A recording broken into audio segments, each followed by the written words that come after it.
사도행전 27장 1절을 살펴볼 때 말씀드렸습니다마는 황제에게 상소한 바울이 로마를 향해서 가이사라를 출발했을 때의 시점은 주후 60년 가을이었던 것으로 추정되고 있습니다. 지중해는 1년 내내 아무 때나 편하게 항해할 수 있는 바다가 아니었습니다. 바다가 거칠어지는 9월 중순부터 3월까지는 지중해 항해에 각별한 주의가 필요했고, 특히 크고 작은 폭풍이 연이어지는 11월 중순부터 1월 말까지는 지중해 항해가 전면 금지되어 있었습니다. 가이사라에서 로마까지의 거리는 2240km이므로 지중해에서 큰 문제만 없다면 한 달이면 넉넉하게 도착할 수 있는 거리였습니다. 그래서 베스도 총독은 황제에게 상소한 바울이 지중해 항해 전면 금지가 시작되기 전에 로마에 이를 수 있도록 가이사라에서 서둘러 바울을 출발시켰던 것입니다. 하지만 바울 일행이 승선한 아드라무테노 배는 가이사라에서 북쪽으로 겨우 100km 떨어진 시돈항을 지나면서부터 거센 바람 탓에 통상적인 항로를 쫓아갈 수 없었습니다. 남쪽 구브로 섬으로 밀려난 아드라무테노 배는 그 섬의 해안을 바람막이로 삼고 거센 풍랑과 싸우며 겨우 목적지인 루기아의 무라에 도착했습니다. 호송 책임자인 백부장 율리오는 무라에서 이탈리아 반도로 직행하는 배를 만나서 바울을 포함하여 자신이 호송하는 사람들을 모두 그 배에 오르게 했습니다. 그 배가 알렉산드리아라고 불린 것은 이집트의 알렉산드리아에 소속된 배라는 뜻이었습니다. 당시 로마인들의 주식은 이집트의 밀이었으므로 알렉산드리아의 곡물을 로마로 수송하는 대규모 수송 선단이 있었습니다. 바울이 승선한 알렉산드리아 배 역시 그 가운데 한 척이었습니다. 바울 일행이 승선한 아드라무테노 배가 무라에 도착했을 때 마침 이집트의 알렉산드리아를 출항해서 로마로 가던 곡물 수송 선박이 무라에 기항하였고, 백부장 율리오가 바울을 포함하여 자신이 호송하는 사람들을 그 배에 승선하게 한 것입니다. 곡물 수송 선박이라고 해서 반드시 곡물만 싣는 것은 아니었습니다. 배에 여유가 있으면 다른 화물도 얼마든지 실을 수 있었고, 또 여행객도 이용할 수 있었습니다. 이미 우리가 알고 있는 것처럼 알렉산드리아 배는 그 배에 승선한 사람이 총 276명일 정도로 대형 선박이었습니다.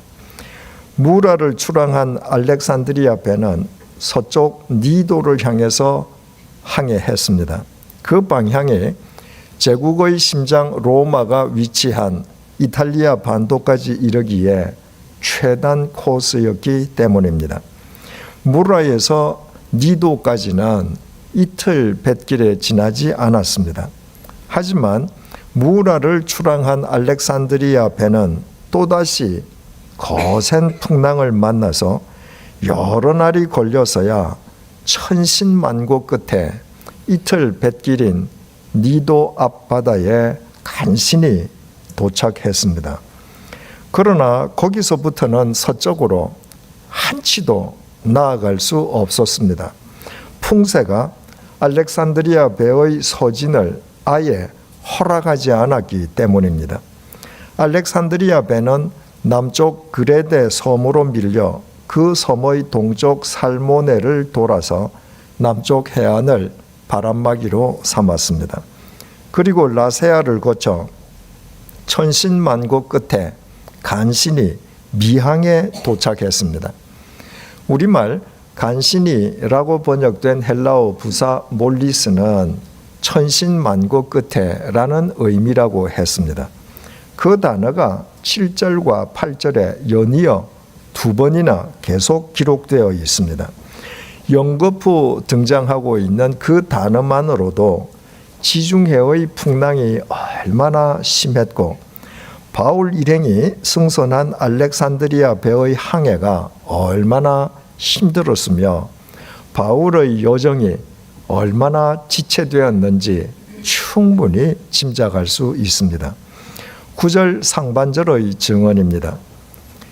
여러 날이 걸려 금식하는 절기가 이미 지났으므로 항해하기가 위태한지라. 알렉산드리아 배가 천신만고 끝에 그레데 섬의 미항에 간신히 도착하였을 때에는 금식하는 절기가 지난 지 이미 오래였습니다. 주후 60년 유대인의 금식 절기는 10월 초순에 해당했습니다. 따라서 유대인의 금식 절기가 지난 지 이미 오래되었다는 것은 본문의 시점이 이미 가을이 끝난 시점이었음을 뜻합니다. 바꾸어 말하면 벌써 거칠어지기 시작한 지중해의 항해 금지 시점이 코앞에 다가와 있었다는 말입니다. 9절에서 10절을 보시겠습니다. 여러 날이 걸려 금식하는 절기가 이미 지났으므로 항해하기가 위태한지라. 바울이 그들을 권하여 말하되 여러분이여 내가 보니 이번 항해가 하물과 배만 아니라 우리 생명에도 타격과 많은 손해를 끼치리라 하되. 바울이 그 배에 승선한 사람들에게 항해의 위험성을 경고했습니다. 그 시점에 만약 다시 항해에 나선다면 하물과 배는 말할 것도 없고 사람들의 생명마저 위태로워질 것이라는 경고였습니다. 우리말 권하다는 의미의 헬라어 동사 파라이네오가 원문에 미완료형으로 기록되어 있습니다. 바울이 몇 번씩이나 그렇게 권하였다는 뜻입니다. 알렉산드리아 배에 승선한 사람들이 배를 출항시키려 하는 것을 안 바울이 그들을 그렇게 계속하여 만류했던 것입니다. 11절입니다. 백부장이 선장과 선주의 말을 바울의 말보다 더 믿더라.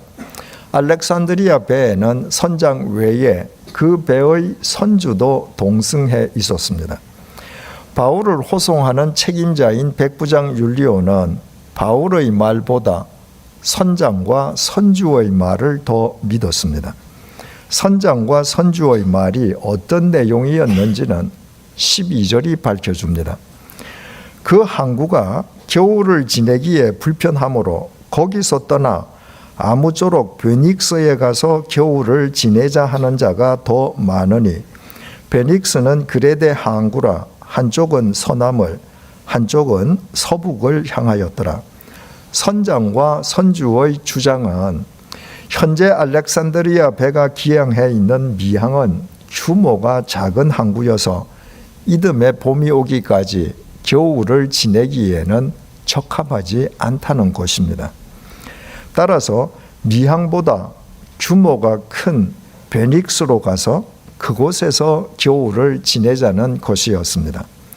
알렉산드리아에 승선한 승객 가운데에도 베닉스로 가자는 사람들이 더 많았습니다. 백부장 율리오 역시 항해의 위험성을 지적하는 바울의 말보다 베닉스에서 겨울을 지내자는 선장과 선주의 말을 더 믿었습니다. 알렉산드리아 배는 곡물 수송 선박이라고 했습니다. 그 배에는 지금 알렉산드리아의 곡물이 가득 실려 있습니다.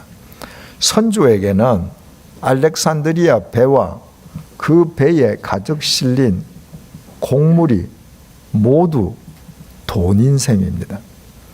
만약 작은 항구 미항에서 겨울을 지나다가 겨울 태풍에 배가 파손되기라도 하면 선주는 배와 곡물을, 다시 말해서 막대한 돈을 한꺼번에 날리게 됩니다. 선장의 입장도 선주와 다르지 않았습니다. 당시 대형 선박의 선장은 봉급제가 아니라 할당제로 일을 했습니다. 항해를 통해 얻은 총 이익을 선주와 일정 비율로 나누는 시기였습니다. 만약 미항에서 겨울을 지내다가 선주의 배와 곡물을 잃게 되면 선장 자기 몫의 돈도 날아가 버릴 판이었습니다. 그래서 선장과 선주는 이왕 그레데 섬에서 겨울을 나야 한다면 서남쪽과 서북쪽으로 두 개의 해안선이 바람막이 역할을 해주는 베닉스로 가자고 주장한 것이었습니다. 그 배에는 다른 화물주들도 많았습니다. 요즘 용어로 표현하자면 지중해 세계 이곳저곳을 다니면서 돈을 버는 보따리 장사꾼들이었습니다.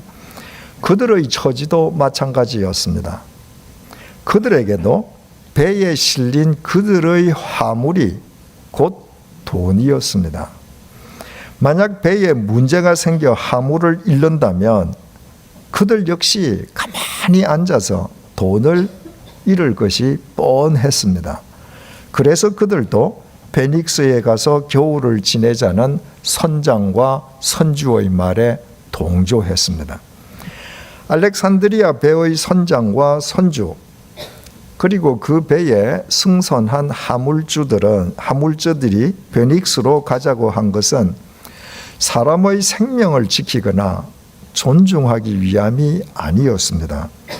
그들이 지키고자 한 것은 오직 그들의 이익, 재산, 돈이었습니다. 돈만 지킬 수 있다면, 더 많은 돈만 벌 수 있다면 사람의 생명은 아무래도 좋았습니다. 그런 움직임을 파악한 바울이 그들에게 항해의 위험성을 수차례나 되풀이하여 경고한 것입니다. 그러나 배에 타고 있는 그 누구도 바울의 말에 귀 기울이지 않았습니다. 심지어 백부장 율리오도 바울의 말보다 선장과 선주의 말을 더 믿었습니다. 지중해 항해에 관한 한 선장과 선주가 바울보다 더 전문가라고 판단했기 때문일 것입니다. 그러나 백부장이 모르는 것이 있었습니다. 생명에 관한 한은 바울이 선장과 선주보다 더 전문가라는 사실이었습니다. 본문 13절이 그 이후의 증언을 전해줍니다. 남풍이 순하게 불매 그들이 뜻을 이룬 줄 알고 닻을 감아 그레데 해안을 끼고 항해하더니 때마침 거센 바람이 잦아들면서 남풍이 순하게 불어왔습니다. 백부장과 선장 그리고 선주는 득이만만하게 알렉산드리아 배의 닻을 감아 올리고 배를 출항시켰습니다. 그리고 그레데 섬의 해안을 바람막이로 삼아서 미항에서 65km 떨어진 베닉스를 향해 항해하기 시작했습니다. 14절입니다. 얼마 안 되어 섬 가운데로부터 유라굴로라는 광풍이 크게 일어나니 순풍은 찰나였습니다. 알렉산드리아 배가 바람막이로 삼았던 그레데 섬 한가운데로부터 갑자기 유라굴로라는 광풍이 크게 일어나 배를 덮쳤습니다. 상상을 초월하는 죽음의 광풍이었습니다. 15절입니다.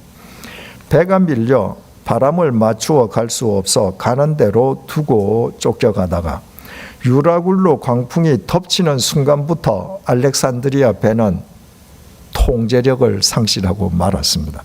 16절에서 17절입니다.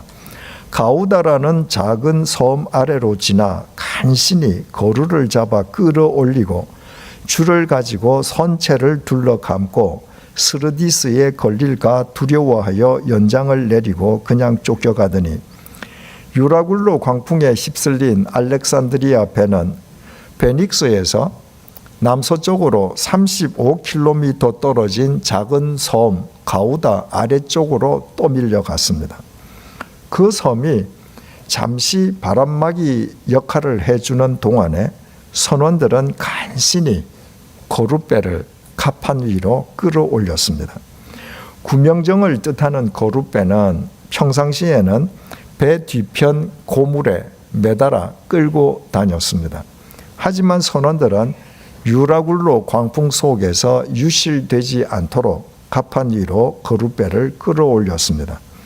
거룻배에는 이미 빗물과 바닷물이 가득 차 있었으므로 선원들은 안간 힘을 다해 간신히 거룻배를 끌어올렸습니다.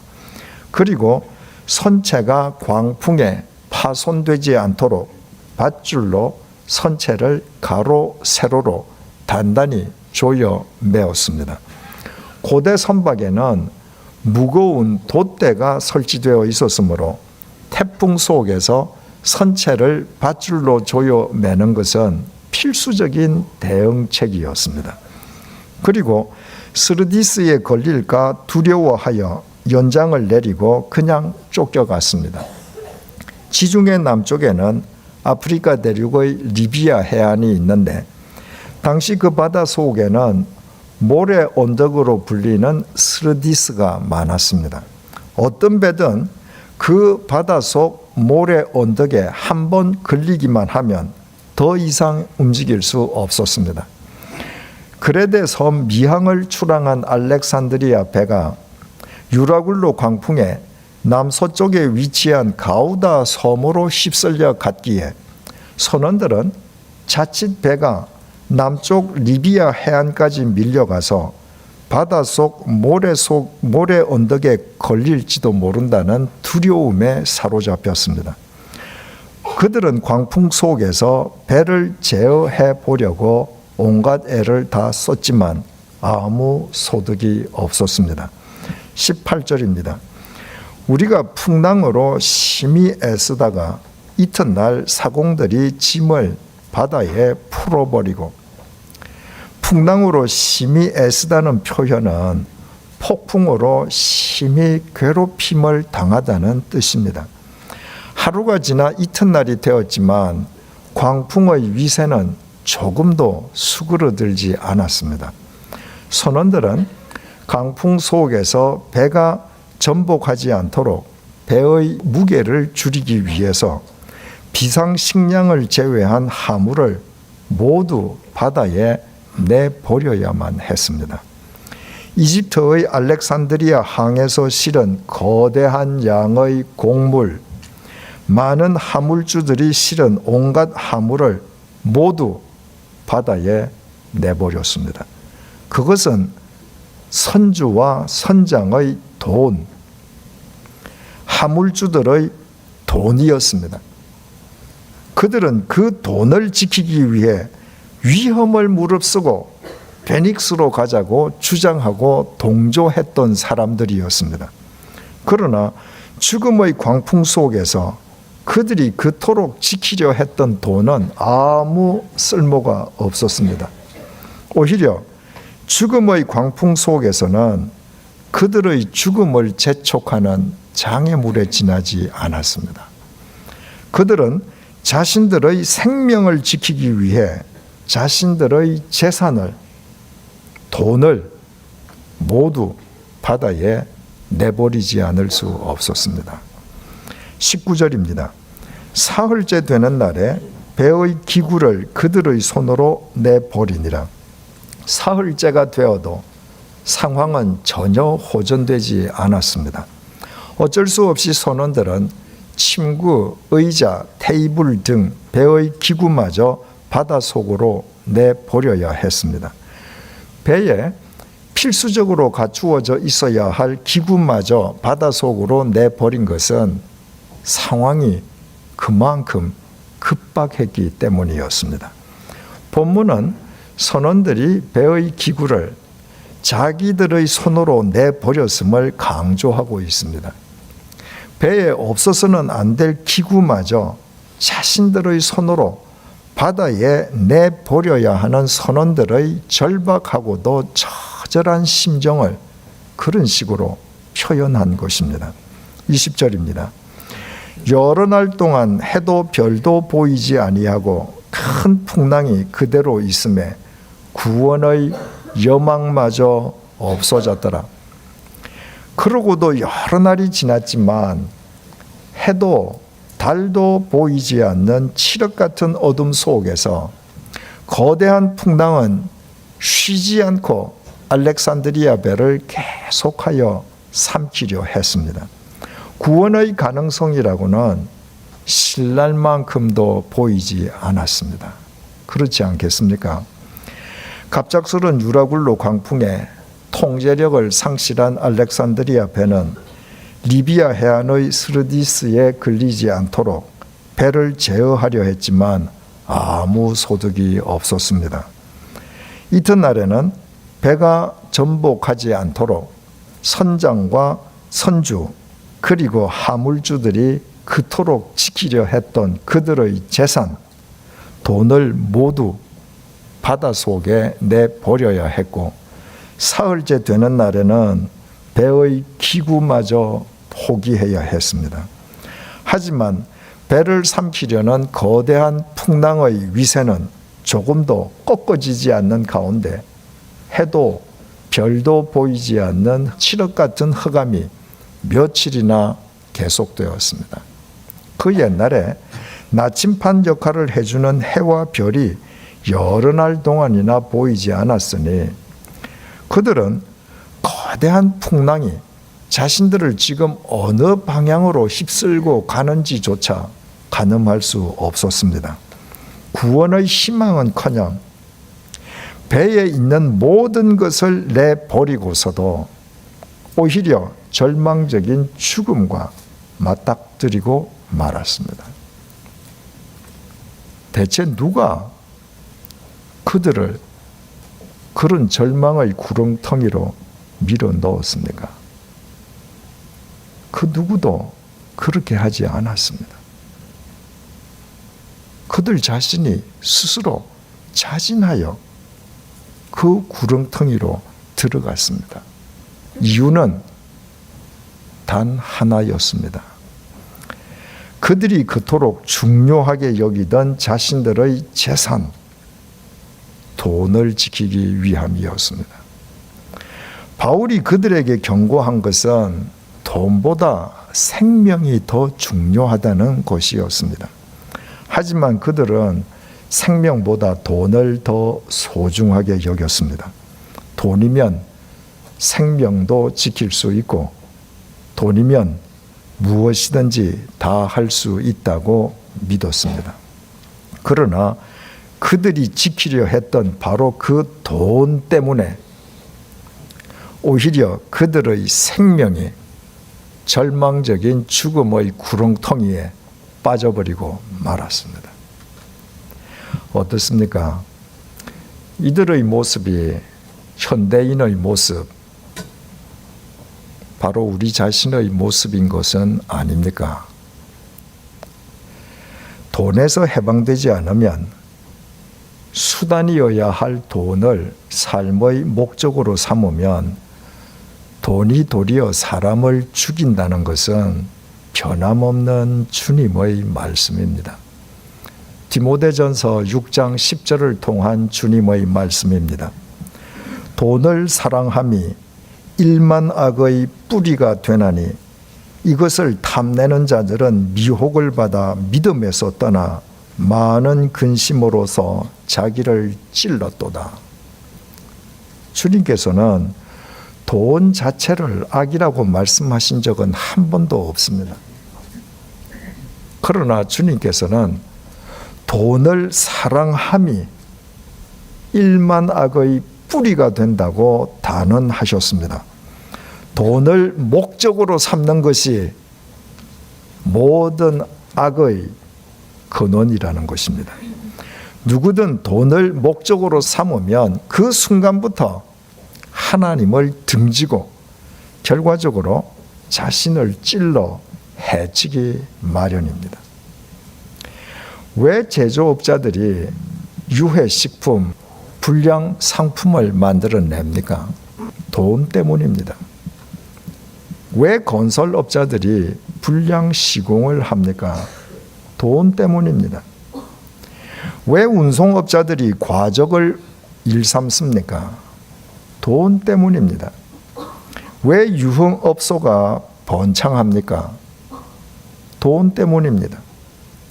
사행성 산업은 왜 건절되지 않습니까? 돈 때문입니다. 반인륜적인 납치, 인신매매가 어떻게 가능할 수 있겠습니까? 돈 때문입니다. 투기꾼들이 왜 좁은 국토를 온통 부동산 투기장으로 만들어가고 있습니까?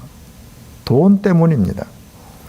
매점, 매석, 폭리, 사기, 횡령, 대기업의 부당거래, 횡포와 갑질이 왜 기승을 부리고 있습니까? 돈 때문입니다. 돈 때문에 저지르는 이런 행위는 상대방의 생명을 해치는 것으로 그치지 않습니다. 그것은 결과적으로 그런 세상 속에서 살아가는 자기 자신의 생명을 찌르는 자해 행위입니다. 작년에 한국을 대표하는 재벌 총수의 장남과 차남이 벌인 재산 다툼으로 온 세상이 떠들썩했습니다. 어느 한 아들이 돈이 없어서 시비를 건 것이 아니었습니다. 재벌닷컴의 보도에 따르면 장남의 재산은 1조 9천억 원, 차남의 재산은 2조 1천억 원이었습니다. 천문학적인 재산입니다. 그러나 그들은 그 천문학적인 재산에 만족해하지 않았습니다.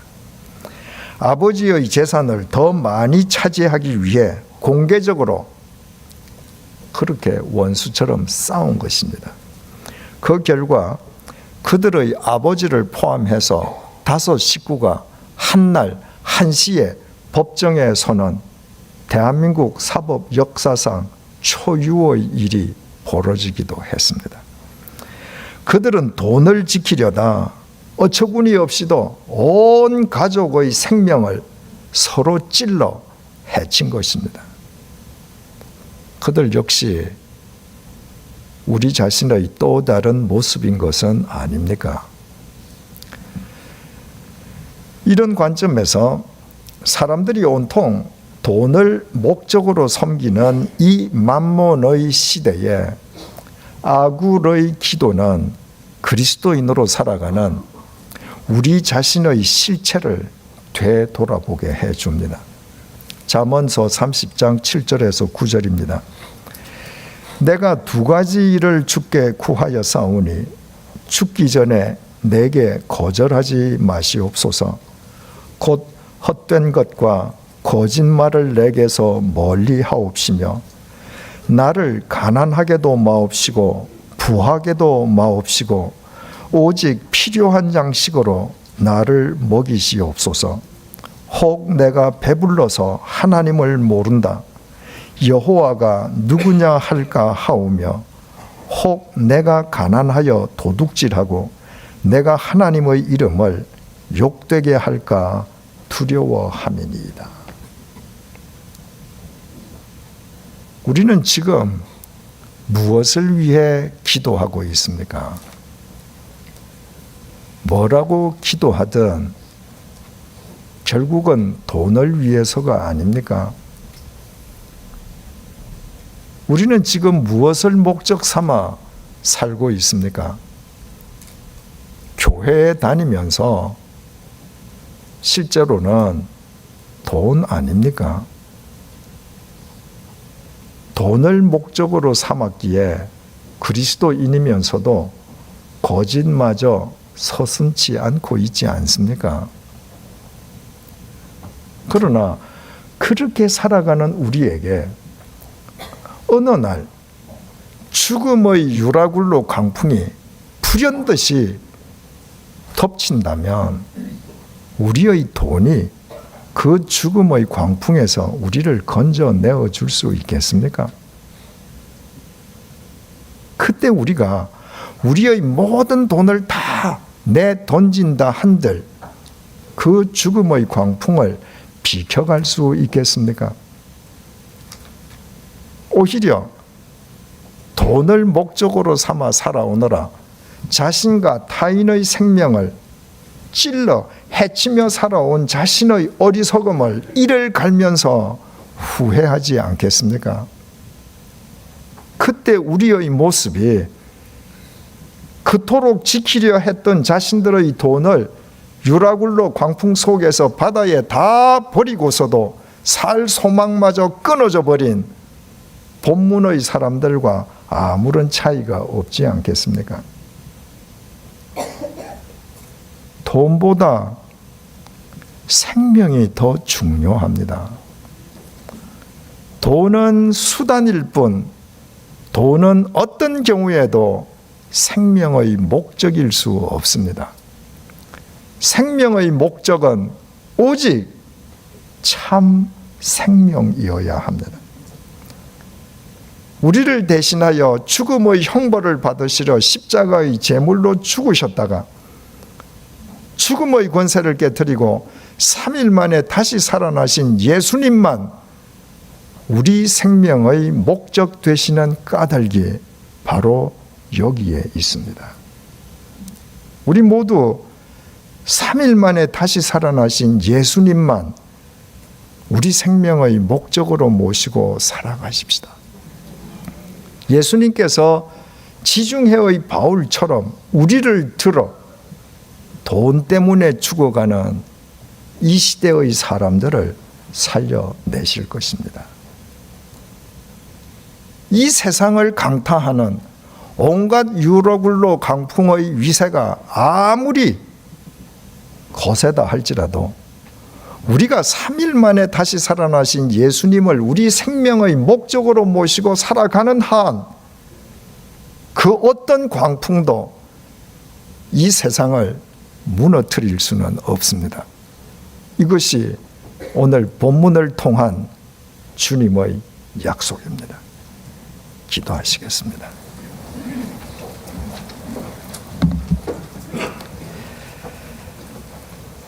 바울은 돈보다 사람의 생명을 더 중하게 여겼기에 항해의 위험성을 몇 번씩이나 경고했습니다. 그러나 알렉산드리아 배의 선주와 선장 그리고 그 배에 승선한 하물주들은 그들의 재산, 돈을 더 중하게 여겨 베닉스로 가자고 했습니다. 백부장 율리오는 사람의 생명을 더 중하게 여기는 바울의 말보다 돈을 더 중하게 여기는 선주와 선장의 말을 더 신뢰했습니다. 그러나 그들은 그토록 지키려 했던 돈 때문에 죽음의 광풍을 만났고 모든 돈을 바다에 다 내버리고서도 그 죽음의 광풍에서 벗어나지 못했습니다. 만약 그 배에 사도 바울이 동승해 있지 않았더라면 그들의 인생은 그렇게 허망하게 끝나고 말았을 것입니다. 오늘 본문을 통해 어리석은 그들이 바로 우리 자신의 모습임을 깨닫게 해주셔서 감사합니다. 주님이 아니라 돈을 삶의 목적으로 삼아왔던 우리의 허물을 용서해 주십시오. 돈을 목적으로 삼느라 거짓을 거짓으로 여기지도 않았던 우리의 영적 무지를 사하여 주십시오. 이제부터 돈보다 생명이 더 소중함을 깨달아 오직 3일 만에 다시 살아나신 예수님만 우리 생명의 목적으로 모시고 살게 해 주십시오. 그리고 아굴의 기도가 날마다 우리 모두의 기도가 되게 해 주십시오. 내가 2가지 일을 주께 구하여 싸우니 죽기 전에 내게 거절하지 마시옵소서. 곧 헛된 것과 거짓말을 내게서 멀리 하옵시며 나를 가난하게도 마옵시고 부하게도 마옵시고 오직 필요한 양식으로 나를 먹이시옵소서. 혹 내가 배불러서 하나님을 모른다 여호와가 누구냐 할까 하오며 혹 내가 가난하여 도둑질하고 내가 하나님의 이름을 욕되게 할까 두려워함이니이다. 이 모든 말씀 예수님의 이름으로 기도드립니다. 아멘.